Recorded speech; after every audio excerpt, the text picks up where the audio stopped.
Merci, bonjour à toutes et à tous. Je vais en effet vous parler des transitions des mobilités en France.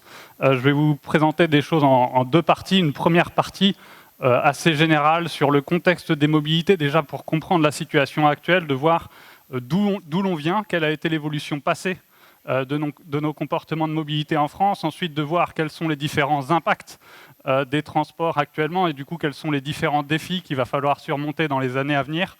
Et quels sont les 5 grands leviers qu'on peut solliciter, notamment pour faire la transition énergétique des transports, mais plus globalement pour répondre aux différentes transitions, aux différents défis qui auront été identifiés juste avant. Et puis après, je donnerai dans une seconde partie plutôt quelques illustrations sur quelques questions clés pour vous montrer à quel point la transition doit être pensée de manière systémique, de manière globale, pour réussir à répondre concrètement aux enjeux qui auront été présentés dans la première partie. Donc tout d'abord, pour le contexte historique, je vais vous présenter un schéma un peu de quelques caractéristiques de nos mobilités et comment elles ont évolué depuis 2 siècles en France. On peut regarder nos comportements de mobilité par personne selon différents critères. On peut regarder au cours du temps comment ont évolué les temps qu'on a passés, le temps de transport qu'on a chaque jour actuellement et par le passé, combien on fait de trajets par jour et par personne, ou aussi combien de kilomètres on parcourt, donc les distances de transport.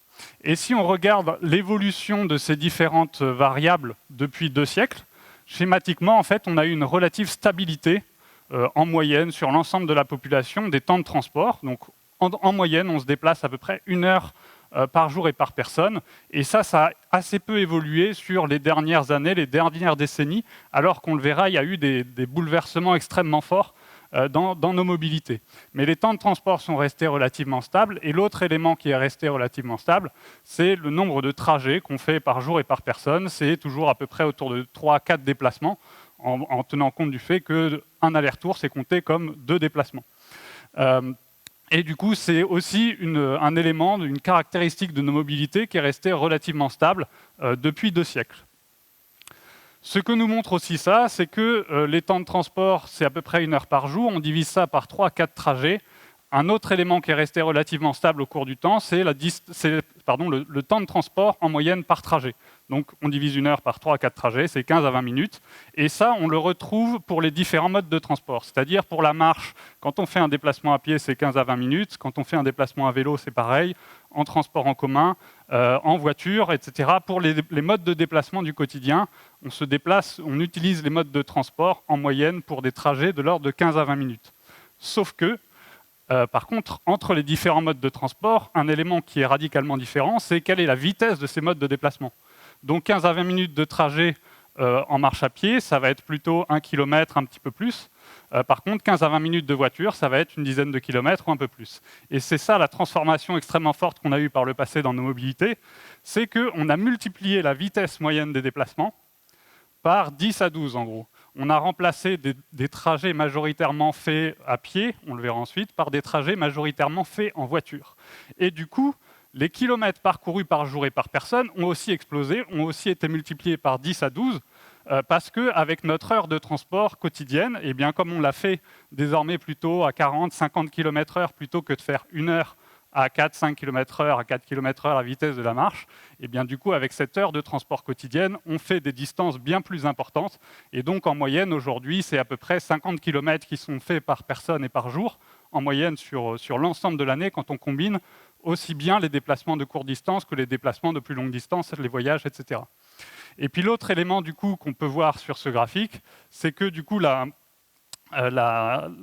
distance moyenne des déplacements a été aussi multipliée par 10 à 12, puisqu'on a multiplié les distances par 10 à 12, mais on fait toujours autant de trajets. Ça veut dire que les trajets que l'on fait sont beaucoup plus longs, et c'est comme ça qu'on comprend les tendances qu'on a eues par le passé, à l'étalement urbain, à la dispersion de l'habitat, au fait que les distances domicile-travail ont explosé, au fait que les voyages sont beaucoup plus lointains que ce qu'ils étaient il y a 2 siècles, parce qu'à l'époque, on avait essentiellement à disposition des modes de transport qui étaient à la vitesse du pas, le pas de la marche, ou le pas du transport attelé, comme on le verra juste après.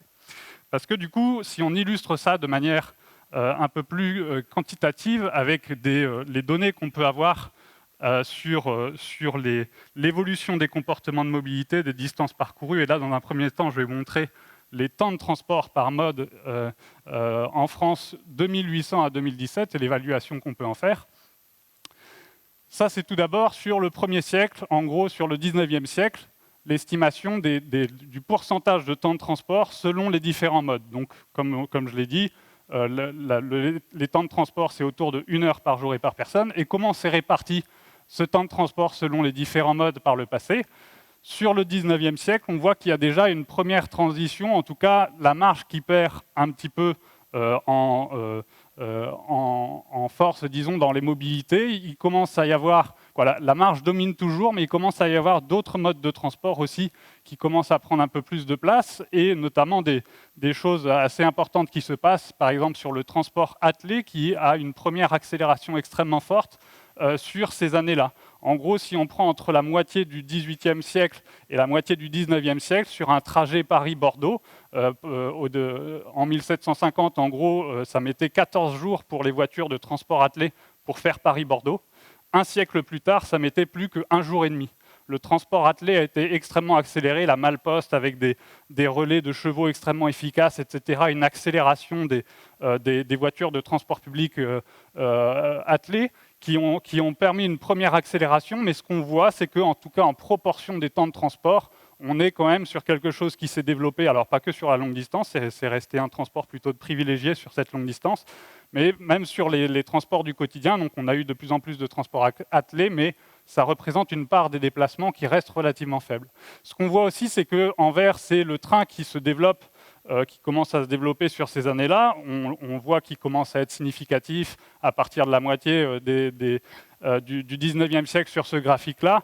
En gros, le premier train de voyageurs en France, c'est 1837, et après, il faut un peu du temps pour que ça commence à se diffuser en termes de pratique dans la population, et que ça commence à représenter quelque chose en termes de temps de transport. Et ce qu'on voit aussi, c'est qu'il commence à y avoir un petit peu le début du développement du vélo, et si on continue un petit peu cette évolution des temps de transport, on voit que sur le début du siècle suivant, sur le début du XXe siècle, là, il commence à y avoir de plus en plus de modes de transport en compétition. Il y a aussi l'introduction de la voiture en orange, tout en haut de... pardon, j'ai un petit peu vite.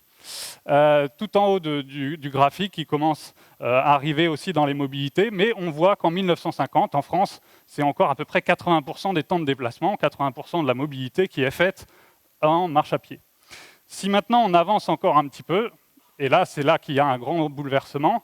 On voit que cet équilibre où la marche est dominante et les autres modes sont beaucoup plus minoritaires va s'inverser en gros sur la seconde moitié du XXe siècle, où on a une très forte prédominance de la voiture qui s'installe et qui représente, on le verra ensuite, de l'ordre de 2/3 des temps de déplacement aujourd'hui. Sur les dernières années, en gros, donc une forte diffusion de la pratique automobile jusqu'au début des années 90, et depuis, on a des parts modales en termes de temps de transport qui sont relativement stables sur les dernières années. Donc ça, c'est en termes de temps de transport, mais comme je vous l'ai dit, ces temps de transport sont restés relativement stables, mais on s'est tourné vers des modes beaucoup plus rapides, donc avec le même temps de transport, comme je le disais, 10-15 minutes, 15-20 minutes à pied ou 15-20 minutes en voiture, on fait des distances totalement différentes. Et c'est le graphique suivant, où là, on va voir les kilomètres parcourus au cours du temps. On commence à peu près autour de 4 kilomètres par jour et par personne avec la marche à pied et la diffusion de modes de transport plus rapides. Et c'est essentiellement sur la seconde moitié du XXe siècle, la diffusion extrêmement forte de la voiture qui prédomine aujourd'hui dans les distances parcourues. Il y a aussi l'explosion, la forte croissance du transport aérien sur les dernières années, pendant que voilà, d'autres modes de transport sont aussi en croissance, en particulier les transports en commun routiers et ferroviaires, mais qui représentent en tout cas, comparé à la voiture, une part assez faible des déplacements. Si maintenant on regarde la situation actuelle et quelle est la part des différents modes de transport selon différents critères, si on regarde en nombre de trajets, en temps de transport ou en kilomètres parcourus, la voiture, c'est à peu près 2/3 des déplacements sur ces 3 différentes métriques. Donc aujourd'hui, on a une dépendance même structurelle à la voiture qui est extrêmement forte, qui fait qu'on est dans une situation où ça peut être difficile d'avoir un mode de vie qui est structuré autour de autre chose que la voiture. Et c'est le problème, si on commence à embrayer sur les enjeux, c'est que ça a aussi des impacts en termes climatiques, parce que la voiture a des émissions qui sont importantes. C'est aussi le cas pour le transport aérien. Et du coup, leur part dans les émissions totales est également très importante. Et pendant que les transports en commun ont une part beaucoup plus faible dans l'ensemble des émissions de gaz à effet de serre, et même nulle pour les modes actifs tels que la marche et le vélo. Et si maintenant on prend même en compte le fait que pour le transport aérien, il n'y a pas que les émissions de CO2 qui impactent le climat et qui influencent le forçage radiatif, c'est-à-dire le surplus d'énergie qui est apporté à la Terre. Il y a aussi des effets hors CO2, d'autres émissions qui contribuent aussi au réchauffement via les émissions du transport aérien.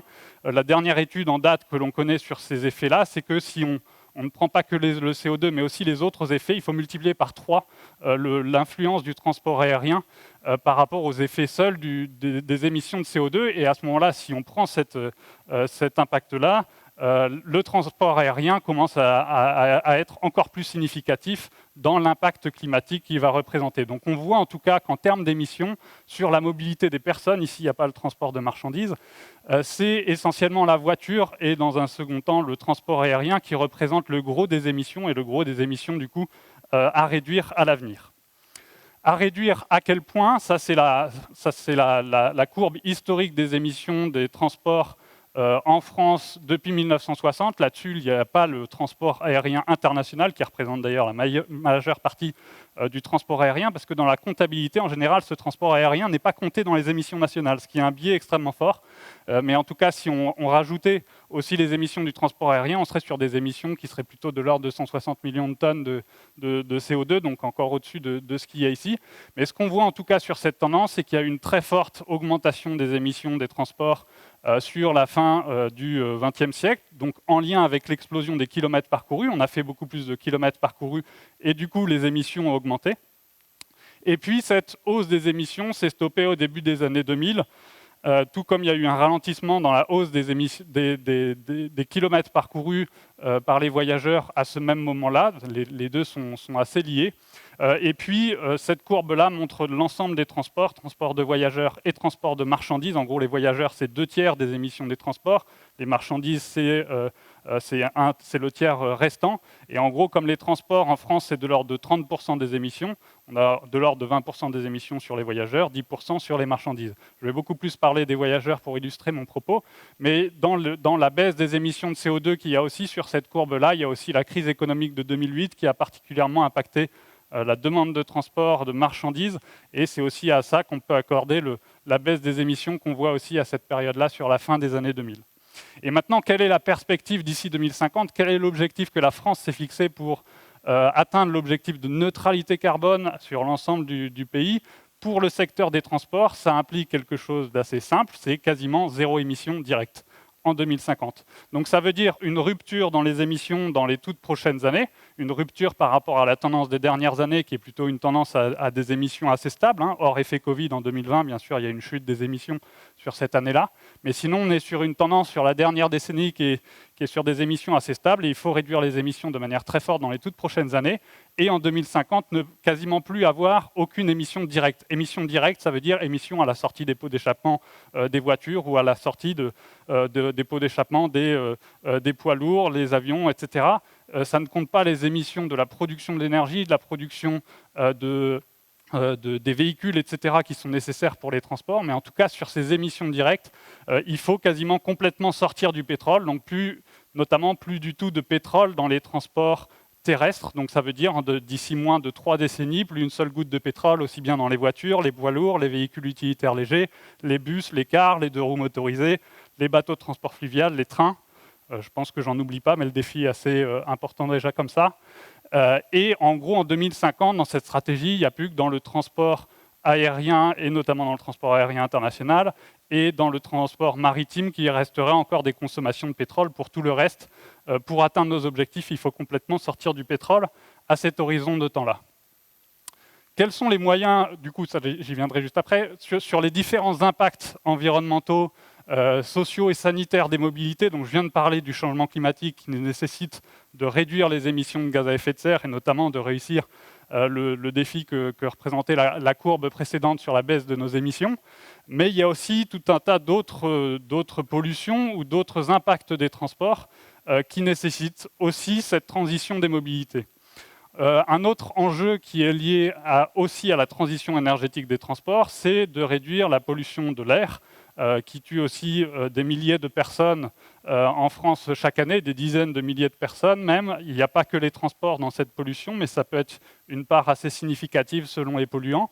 Il y a ensuite un enjeu d'épuisement des ressources, notamment aujourd'hui plus de 90% des consommations d'énergie du secteur, c'est du pétrole, qui est une ressource fossile, donc avec les problèmes d'émission de CO2, mais aussi avec le fait que c'est une énergie épuisable et du coup qu'il faut se tourner aussi vers d'autres énergies, vers d'autres moyens de faire nos mobilités qui soient moins consommatrices d'énergie, mais de ressources aussi de manière plus générale. Un quatrième enjeu, c'est celui aussi de l'occupation d'espace.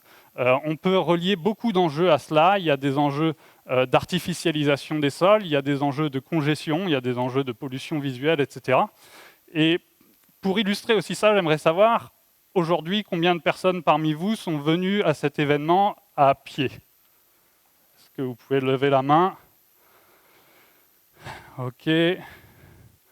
Je vois, je crois, peut-être une quinzaine de mains levées. Combien de lever la main les personnes qui sont venues en voiture? Il n'y a pas de mauvaise réponse. Ok. Donc ça, c'est difficile de voir quelles sont les mains qui ne sont pas levées. Et quelles sont les personnes qui sont venues avec d'autres modes de transport que je n'ai pas cités, notamment le vélo, les transports en commun?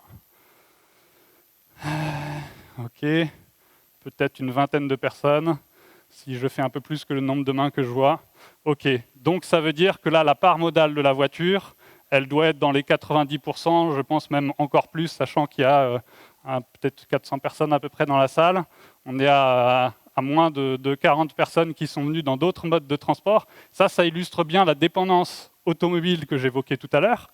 Et si on veut comprendre cette dépendance automobile, une bonne partie s'explique dans l'occupation de l'espace et dans la manière dont on a aménagé nos villes. Si on reprend cet événement qui est dans cet espace, qui est un espace assez vaste, et qu'on se souvient de la taille du parking qu'il y a à côté pour accueillir toutes les voitures qui sont nécessaires à l'organisation de cet événement, eh bien on se rend compte que la surface des parkings est bien plus importante que la surface nécessaire à la tenue elle-même de cet événement. Et ça, c'est quelque chose d'assez fort dans l'aménagement qu'on a fait de nos villes, c'est qu'il y a une priorité qui a été faite sur l'usage de la voiture. Et si aujourd'hui plus de 90% des personnes dans cette salle sont venues en voiture, c'est parce que ça a été souhaité. C'est parce que la mobilité en voiture a été largement facilitée, les autres mobilités ont été beaucoup plus marginalisées, et c'est pour ça qu'aujourd'hui, il y a cette prédominance-là, qui parfois est encore très largement entretenue. Et si jamais on regarde la part des différents modes de transport dans l'occupation de l'espace public, on comprend très bien pourquoi la voiture est aujourd'hui dominante. C'est parce qu'elle a la majorité de la place dans l'espace public qui lui est dédiée pour faciliter ses usages. Et si jamais, donc il y a cet exemple du parking ici, mais si on regarde un peu plus loin dans la ville de Fleurance, qui est une ville notamment qui serait tout à fait favorable à la pratique du vélo, j'ai regardé en général les distances des habitations les plus lointaines du centre-ville, en général c'est 2 km, pas plus loin, donc ça veut dire c'est même pas 10 minutes en vélo, pardon. Eh bien, si aujourd'hui il y a une prédominance de la voiture, c'est parce que l'occupation de l'espace lui est très largement dédiée. Si on regarde un petit peu au-delà d'ici, notamment dans le centre-ville, on voit par exemple sur la très belle place de la République, quasiment tout l'espace public en dehors des espaces sous les bâtiments, eh bien, sont dédiés à la voiture, soit à la circulation des voitures ou au stationnement. Et on pourrait se dire, en fait, on est dans une situation de telle dépendance que de toute façon, vous me direz, oui, mais t'es bien gentil, toi. De toute façon, si on enlève du stationnement, etc., on ne pourra plus rien faire, il n'y aura plus d'accès au centre-ville, etc. Je ne sais pas si vous avez vécu la même expérience que moi hier, si vous avez été aussi au marché.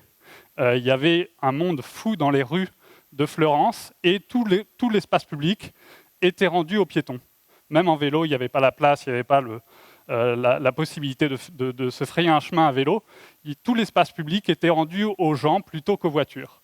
Et on peut se dire, si le fait d'avoir une répartition de l'espace public qui soit davantage dédiée aux piétons notamment, qu'à la voiture, comme ça, si ça a un tel succès, pourquoi ce n'est pas renouvelé plus fréquemment, ou pourquoi il n'y a pas une part de l'espace public plus importante qui est donnée aux modes de transport alternatifs à la voiture. Et ça, il va falloir que ça change à l'avenir, parce qu'il y a ces enjeux qui sont déjà présents ici, mais il y a aussi d'autres nuisances liées notamment à l'usage de la voiture. Il y a aussi la pollution sonore. Hier, du coup, les rues étaient plus calmes. Bon, après, il n'y a jamais trop de bruit à Fleurance de ce que j'en ai perçu, mais en tout cas dans des villes aussi de plus grosse taille, la circulation automobile, c'est une part très importante de la pollution sonore. Il y a aussi des enjeux d'accidentalité, de réussir à faire en sorte de limiter les dégâts qu'il peut y avoir à cause de l'insécurité routière. Il y a aussi des enjeux extrêmement forts en termes de sédentarité, en termes d'inactivité physique. Ça, ce sont des enjeux sanitaires extrêmement forts dont on parle beaucoup trop peu par rapport à l'importance qu'on peut voir quand on lit un petit peu les publications scientifiques qui existent sur ce sujet-là. Donc il mériterait de donner beaucoup plus de place aux mobilités actives dans nos mobilités. Donc les mobilités actives, c'est celles notamment comme la marche ou le vélo, où on est obligé de pédaler ou de faire une activité physique pour les mobilités. Et puis enfin, le dernier enjeu, après il y en a d'autres, mais les principaux enjeux qu'on peut voir sur les transitions des mobilités, c'est aussi de réussir à faire en sorte que l'accès à la mobilité soit moins inégal, ou en tout cas réussir à réduire ces inégalités à la fois sociales et territoriales qui peuvent exister aujourd'hui dans l'accès à la mobilité. Quels leviers peuvent être sollicités à l'avenir pour réussir à réduire les émissions de CO2 des transports, mais aussi pour réduire les autres externalités? On le verra selon les autres impacts, en quelque sorte, on le verra par la suite. Il y a aussi d'autres externalités qui peuvent être réduites grâce à la sollicitation de ces différents leviers. Ces 5 différents leviers, ce sont ceux qui sont cités par la stratégie nationale bas carbone, donc qui est la stratégie française pour réduire les émissions de gaz à effet de serre. Les 5 leviers, c'est pour le premier d'entre eux la modération de la demande de transport. Donc la demande de transport, c'est ce que je citais tout à l'heure sur les kilomètres parcourus, sur le fait qu'ils ont explosé par le passé. Donc c'est essayer de faire en sorte d'avoir des politiques publiques d'aménagement du territoire qui permettent de recréer des modes de vie plus en proximité, donc réduire les distances parcourues, d'essayer d'avoir des politiques d'emploi qui vont dans le sens aussi d'une plus grande proximité pour les distances domicile-travail, pour l'accès aux différents commerces, pour l'accès aux différents services, etc. Faire en sorte que ces commerces et services, les emplois, les différentes activités puissent être disponibles à des distances moins importantes que ce qu'elles sont aujourd'hui pour les modes de vie du quotidien. Et puis sur les voyages, sur les mobilités à plus longue distance, c'est faire en sorte d'éventuellement aussi avoir des voyages qui sont moins lointains à l'avenir pour aussi participer à la réduction des émissions de CO2. Un autre élément, un deuxième levier, c'est celui qu'on appelle le report modal. Donc report modal, c'est se reporter vers d'autres modes de transport. Donc si on veut un report modal, comme on l'a vu tout à l'heure, les deux modes dominants dans les émissions, c'est l'avion et la voiture. Donc un report modal qui est favorable à la transition énergétique, c'est moins d'avions et de voitures et davantage de transports en commun, donc des bus, des cars, des trains, ou des mobilités actives comme la marche et le vélo. Donc ça, c'est le second levier. Ensuite, il y a un troisième levier qui est celui d'améliorer le remplissage des véhicules. Donc le remplissage des véhicules et le gros potentiel qu'il y a sur les mobilités, c'est notamment le potentiel du covoiturage, étant donné qu'en moyenne, aujourd'hui, nos véhicules sont assez peu remplis. C'est particulièrement le cas sur les distances, sur les trajets du quotidien et sur les distances domicile-travail, où c'est de l'ordre de 90% des véhicules qui sont occupés par une seule personne. Donc il y a un potentiel, un levier important aussi sur ce remplissage des véhicules. Ensuite, on a un quatrième levier qui concerne l'amélioration de l'efficacité énergétique des véhicules, ou en tout cas de faire en sorte de consommer moins d'énergie par kilomètre parcouru par ces véhicules. Et il y a à la fois là-dedans des leviers assez techniques, comme par exemple l'amélioration du rendement des moteurs, aussi l'électrification des véhicules. Aller vers des véhicules davantage électrifiés, ça permet de réduire les consommations d'énergie de ces véhicules. Et puis il y a aussi des leviers davantage de sobriété, comme par exemple la réduction du poids des véhicules, donc se tourner vers des véhicules plus légers, la réduction de la vitesse sur les routes qui permet aussi de réduire les consommations d'énergie, l'éco-conduite aussi, ou avoir des véhicules qui sont plus aérodynamiques, etc., qui permettent aussi de réduire les consommations d'énergie des véhicules. Et puis le cinquième et dernier levier, c'est le levier de décarbonation de l'énergie, ou on appelle aussi ça la baisse de l'intensité carbone de l'énergie. C'est de faire en sorte que pour l'énergie qu'on consomme, eh bien, ce soit une énergie qui émette moins de CO2. Donc ça veut dire de sortir du pétrole pour passer à d'autres énergies moins carbonées ou décarbonées, qui sont notamment l'électrique, l'hydrogène, le biogaz ou les agrocarburants. En gros, c'est les 4 vecteurs qu'on peut développer à l'avenir, à condition, bien sûr, que ces énergies-là soient produites de manière durable, de manière aussi décarbonée que possible. Et aujourd'hui, ce n'est pas encore vraiment le cas, on y reviendra ensuite. Donc ça, il y a ces 5 leviers, en tout cas, qu'il est possible de solliciter. Et si on regarde un petit peu quels sont les leviers qui interrogent davantage la sobriété, donc c'est-à-dire, c'est un terme qui a déjà été cité aussi dans les conférences précédentes, donc d'agir sur les modes de vie, sur l'organisation collective, comme l'aménagement du territoire, agir sur les comportements, etc., de mobilité, sur les pratiques de mobilité, eh bien, il y a en gros 3 leviers ennemis, parce qu'il y a des leviers d'efficacité énergétique aussi qui rentrent dedans, qui permettent du coup de réduire les consommations d'énergie par des changements à ce niveau-là. Et puis après, il y a les leviers plus technologiques, donc d'amélioration technique des moteurs, etc., de changement d'énergie. Et si je donne tout de suite les éléments, en tout cas pour réussir à atteindre nos objectifs climatiques aussi bien à court terme qu'à long terme, il va vraiment falloir solliciter très fortement l'ensemble des 5 leviers, donc à la fois les leviers de sobriété et le levier technologique, si jamais on veut réussir du coup à atteindre nos objectifs. Et ce qu'on a observé par le passé, c'est que si les émissions ont autant augmenté par le passé jusqu'au début des années 2000 et si elles peinent à réduire aujourd'hui, c'est parce que les leviers de sobriété sont beaucoup trop peu sollicités, aussi bien dans les politiques publiques que dans les débats qu'on peut entendre sur le sujet. C'est souvent les éléments techniques qui ressortent le plus souvent. La transition est beaucoup trop pensée sur la technologie, si bien qu'il y a certains progrès techniques qui sont en effet réalisés jusqu'à maintenant, mais qui souvent sont compensés par des usages, des pratiques de mobilité qui sont de moins en moins sobres. On peut penser au poids des véhicules, on peut penser aux distances parcourues, comme on l'a vu tout à l'heure, on peut penser au covoiturage pour l'instant qui se développe assez peu, les parts modales des différents modes qui sont restés assez stables sur les dernières années aussi, on l'a vu. Donc pour l'instant, il y a en tout cas un vrai manque à solliciter ces leviers de sobriété pour réussir à atteindre les objectifs climatiques et plus globalement les différentes transitions des mobilités. Si on regarde sur ces différents leviers, comment les solliciter, c'est là que ça devient complexe. C'est qu'il y a tout un tas de paramètres qui rentrent en jeu. Et si jamais on veut modérer la demande de transport, si on veut faire du report modal, améliorer le remplissage, etc., eh bien, il faut agir sur tout un tas d'éléments qui influencent ces comportements de mobilité, ces différents éléments. Pour en remettre que certains, ici les principaux éléments, et pour donner une illustration sur l'évolution de la demande de transport, eh bien, il y a des liens sur quasiment tous les éléments qui sont cités ici. Quand il y a de la croissance économique, jusqu'à maintenant, la demande de transport a tendance à augmenter.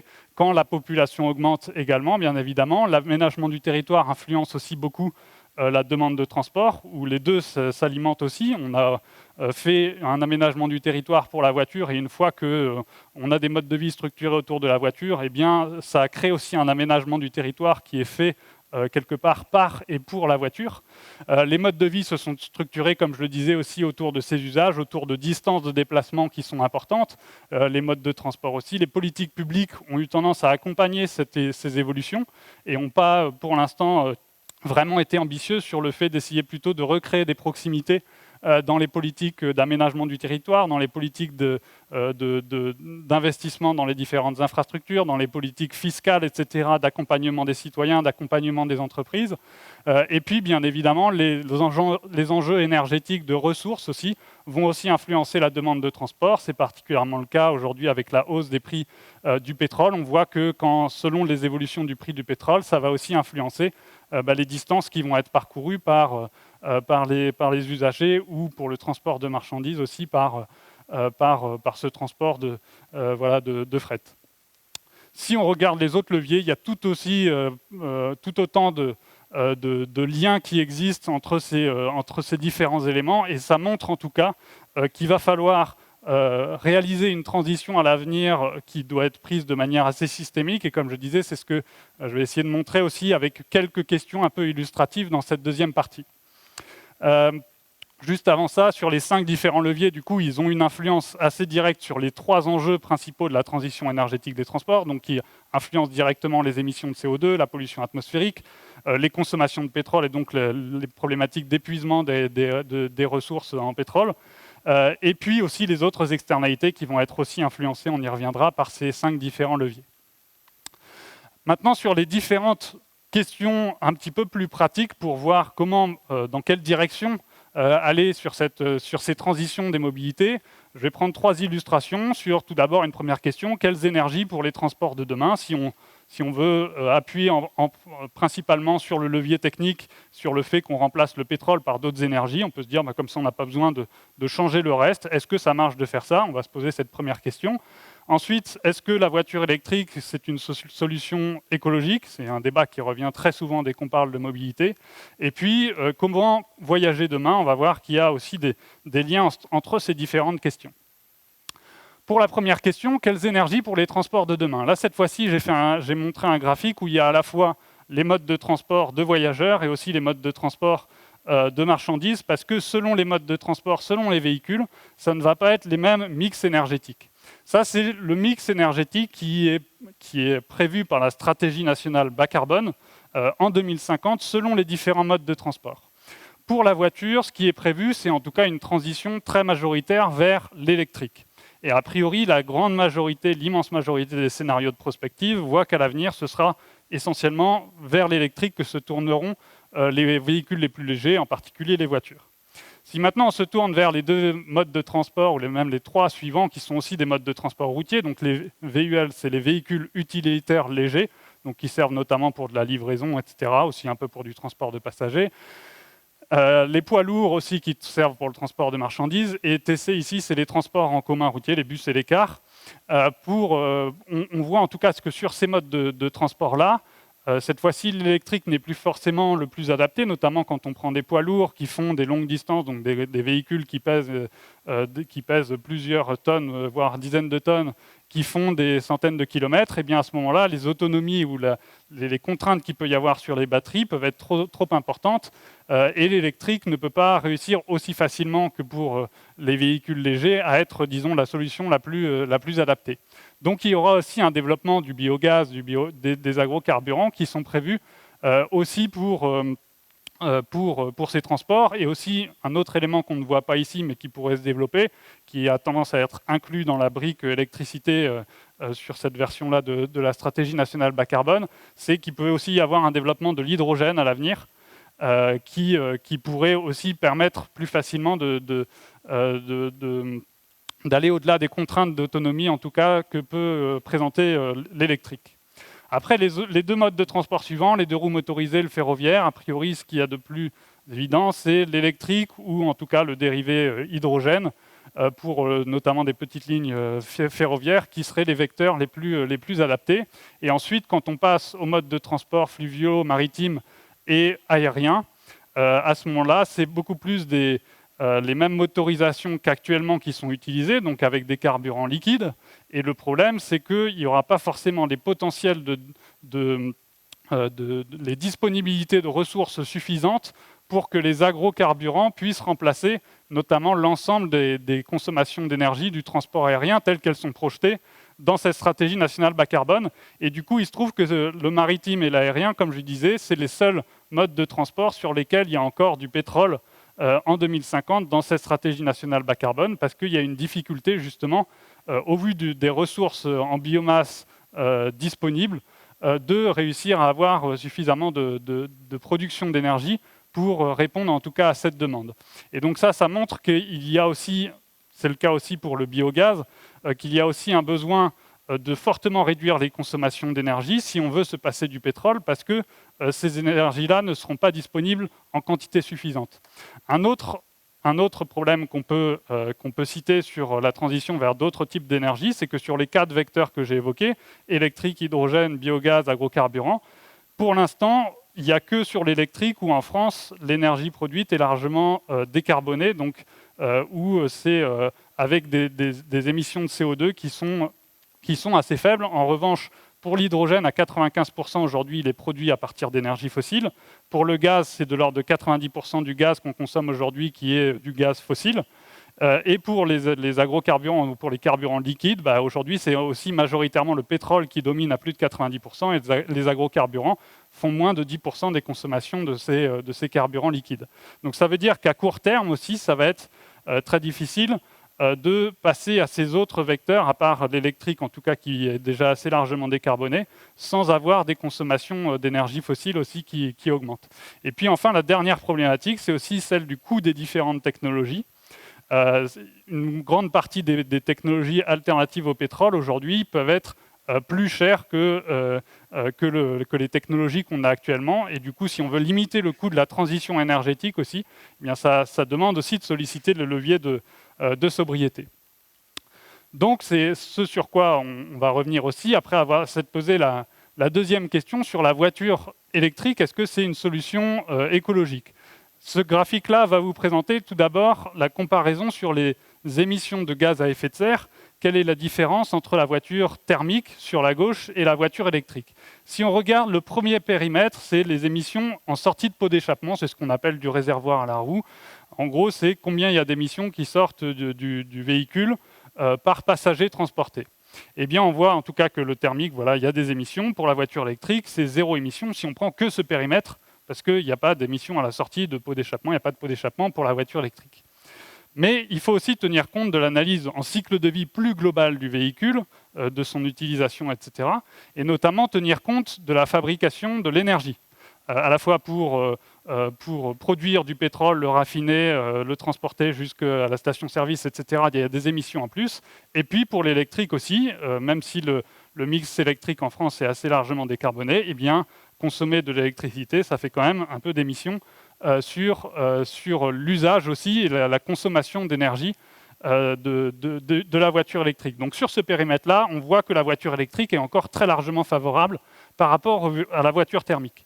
Sauf que pour la voiture électrique, la majorité des émissions se situe à la production des véhicules, où la production des véhicules électriques est plus émettrice que les véhicules thermiques. Et du coup, si on ajoute aussi cela, on arrive à un bilan où la voiture électrique est de l'ordre de quasiment 3 fois moins émettrice que la voiture thermique, mais on voit que ce sont des émissions qui sont encore assez significatives, d'autant plus si on ajoute aussi les émissions liées à l'infrastructure. Et si on compare aussi aux émissions à la fois du train moyen ou du TGV, on voit que la voiture électrique reste un véhicule qui reste quand même bien plus émetteur que les modes de transport alternatifs tels que les transports en commun ferroviaires ou bien sûr tels que la marche et le vélo.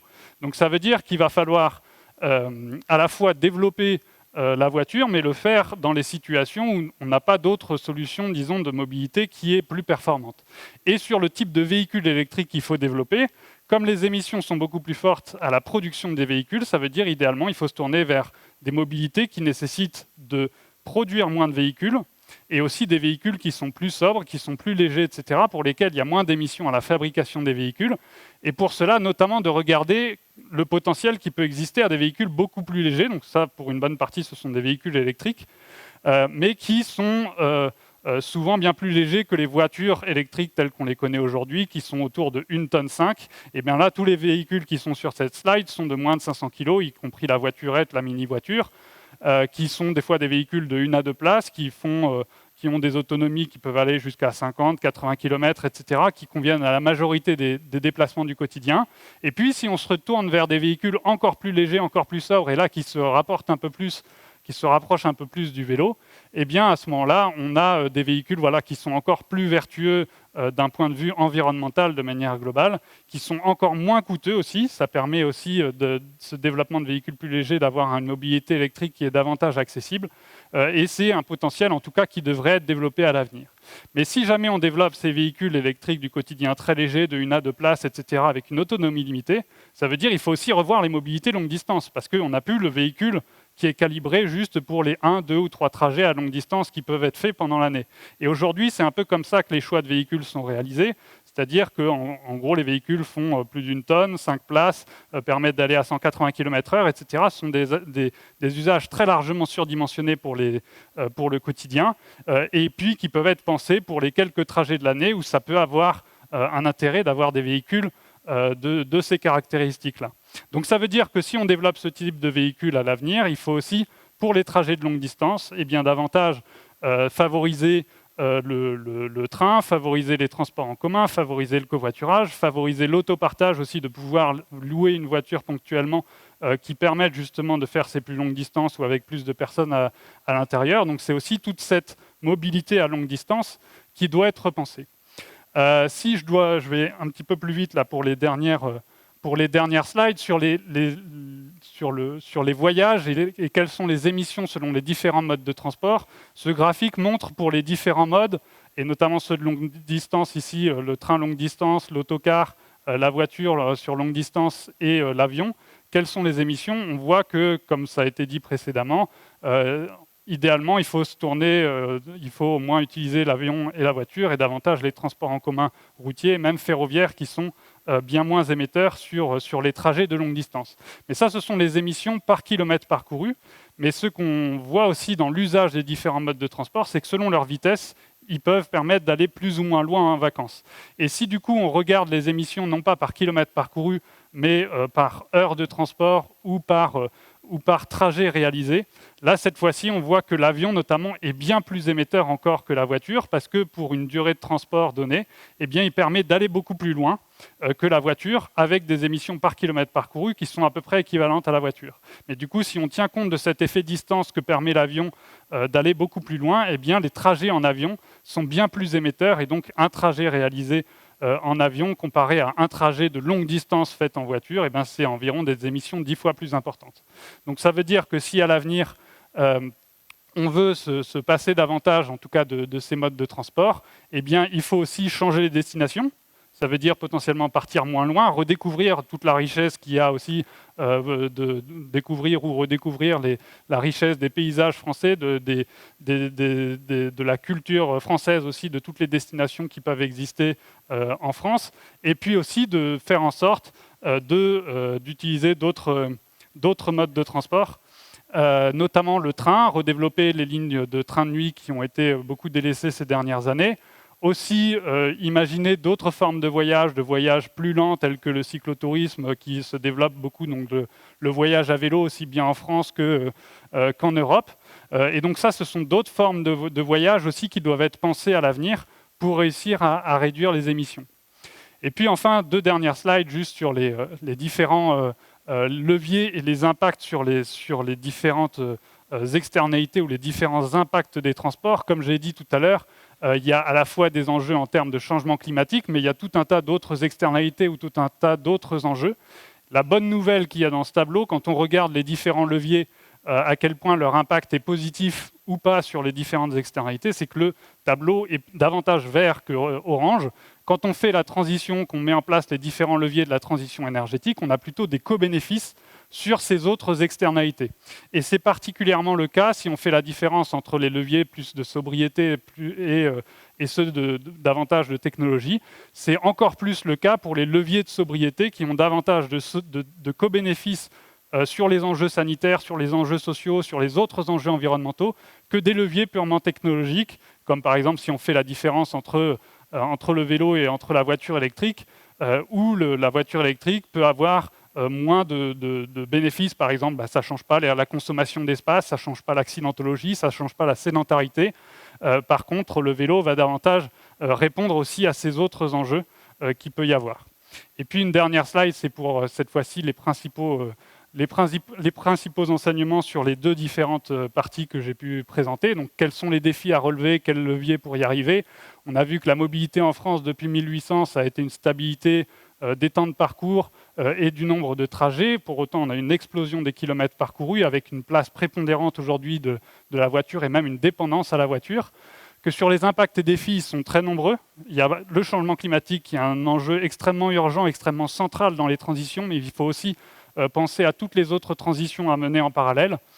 qu'il y a 5 leviers à solliciter sur lesquels j'ai pu revenir, et puis sur voilà, différentes questions en particulier, sur les énergies, il faut sortir du pétrole, c'est un incontournable, donc les leviers aussi, les autres technologies qui sont incontournables.